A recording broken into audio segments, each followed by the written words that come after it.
bus mixing is a technique used in music production to group multiple tracks into one channel to process them simultaneously. This technique can help you achieve a more cohesive and professional sound in your mix. Here are some tips to help you get started with group bus mixing. Create a mix bus.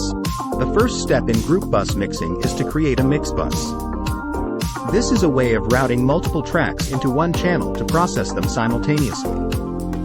You can think of this like a school bus where the individual signals are the kids that all get on the bus at different points along the bus route, but are then mixed together and taken to the same place. Use subgroups.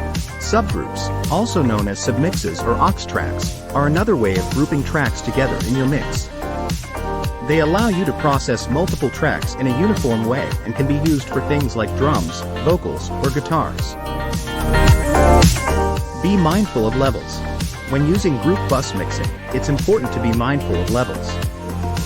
You should aim to set the levels so that each track is audible and balanced with the other tracks in the mix. Use EQ. EQ can be used to shape the frequency response of each track in a mix.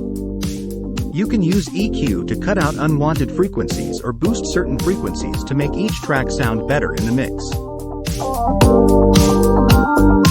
Use compression.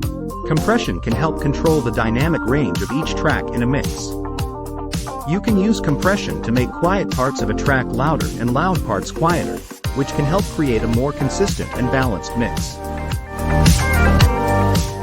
Subscribe for more no-nonsense tips.